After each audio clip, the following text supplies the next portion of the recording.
Itoophiyaan bara 2025tti waraana cimaa Afrikaa sadarkaa shanaffaa irratti argamte. Vaayirasii Marbargee kibba Itoophiyaatti mirkanaa'uun wal qabatee Afrikaan CDC deebii kenne. Daandiin qilleensa Itoophiyaa guddichi xiyyaarota dabalataa 11 bituudhaaf ajajate.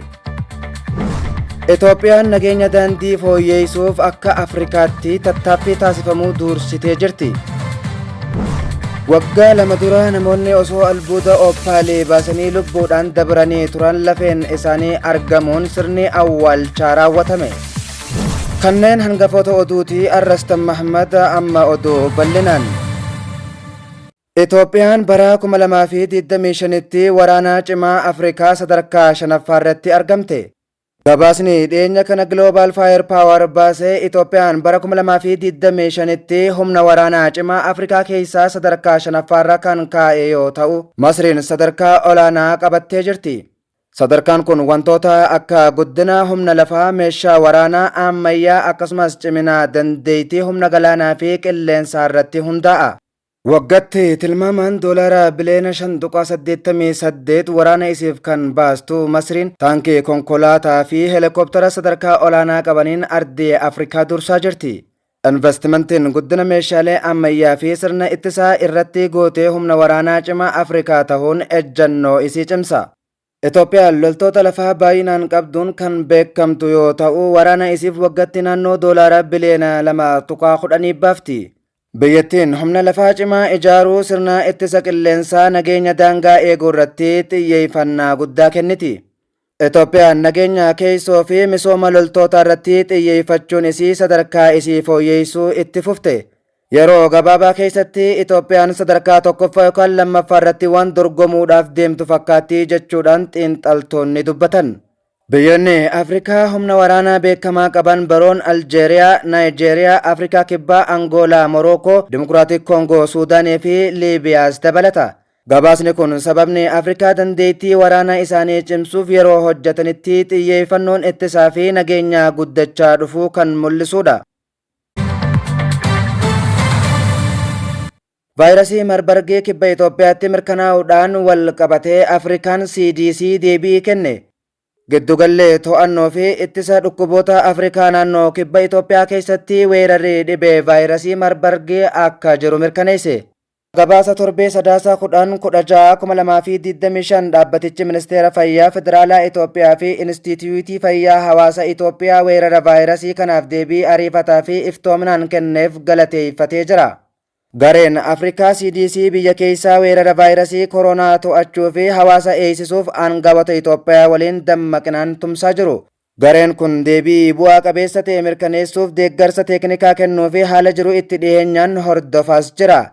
Itoophiyaan Inistituutii Fayyaa Hawaasa Itoophiyaa waliin tumsa qabduun dandeettii adda baasuu moolekiyuulaa fi hordoffii jiinoomii isii cimsitee meeshaalee ijoo weerara vaayirasichaa ittisuuf battalumatti bobbaafaman. Afrikaa CDC meeshaalee tartiiba jiinoomii, meeshaalee adda baasuu, PCR kan Marbargee adda ta'ee fi reyaajintoota murteessoo biroo dhiyeessaa jira. Dabalataanis leenjiin bal'aan hojjettoota laaboraatooriif kennamee jira. Kunis naannoowwan akka tartiiba jiinoomii, baayoo infoormaatiksii, nageenya baayoo, meeshaalee ittisa dhuunfaa sirnaan itti fayyadamuu fi saamuda nageenyaa qabu qabachuu kan hammatedha. Daandiin xiyyaara Itoophiyaa guddichi xiyyaarota dabalataa 11 bituuf ajajate. Daandiin xiyyaara Itoophiyaa xiyyaarota Booyingii 737 maaksii dabalataa 11 bitachuuf murteessuu isaa beeksise. Waliigalteen kun agarsiisa qilleensa Dubaay irratti kan ifate yoo ta'u, daandiin xiyyaaraa kun daandii balallii guutuu Afrikaa fi idila addunyaatti babal'isuuf kan deeggaru yoo ta'u, jiddugala isaa guddicha Finfinnee irratti xiyyeeffachuun ni deeggaraa ja'ameeti eegama. Duraanis xiyyaarota Booyingii Afrikaa keessaa isa guddaa kan hojjetu daandiin qilleensa Itoophiyaa maqaa Booyingii xiyyaarota amanamoo fi gahumsa qaban oomishuuf qabu irratti hirkatee itti fufee jira. Ajajni haaraan kun walta'iinsa yeroo dheeraa daandii xiyyaaraa fi Booyingii jidduu ture daran kan cimsu yoo ta'u, daandiin qilleensa Itoophiyaa hojii isaa guddisee imaltoota hedduu mijataa fi gahumsa olaanaadhaan akka tajaajilu kan dandeessisudha.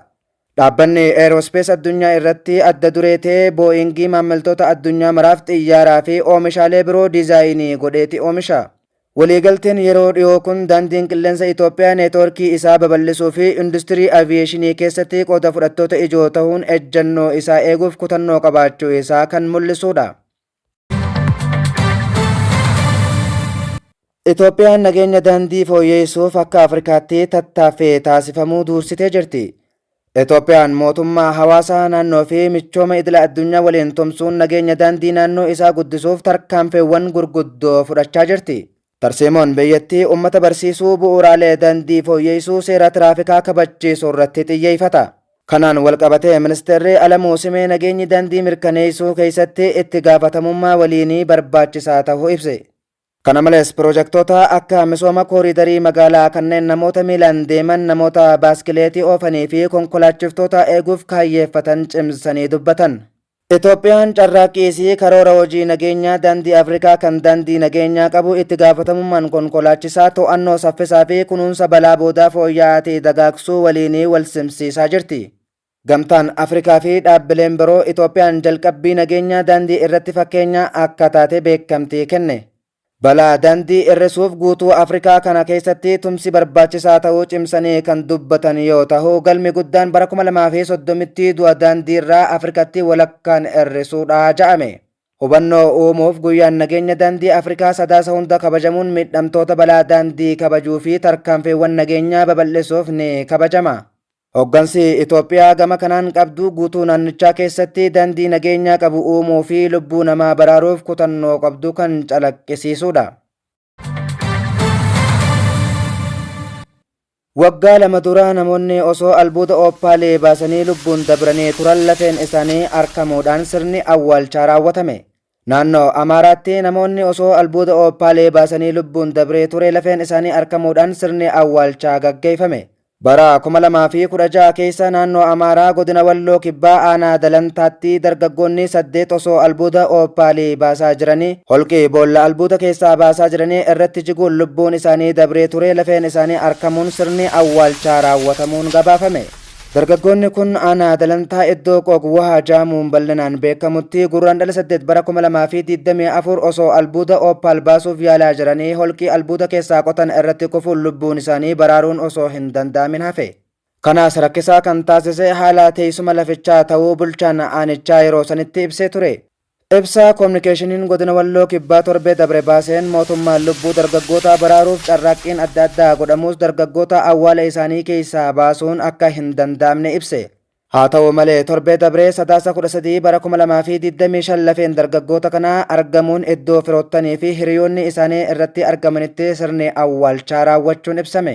Waggoota 13 dabraniif albuuda ooppal irratti kan hojjetamaa ture holqii bakka barbaacha albuudaa kun dheerinni isaa meetira 750 ol yoo ta'u yeroo sanitti namoota holqicha irratti kufee baasuuf qotinsi meetira 80 ol taasifamuu isaatu gabaafame. Eegaan kabajamtoota hordoftoota OVM oduu fi odeeffannoon keenya irraa kanaan goolabamaa sagantaa birootiin hanga walitti deebinuu nagayaan nuuf tura.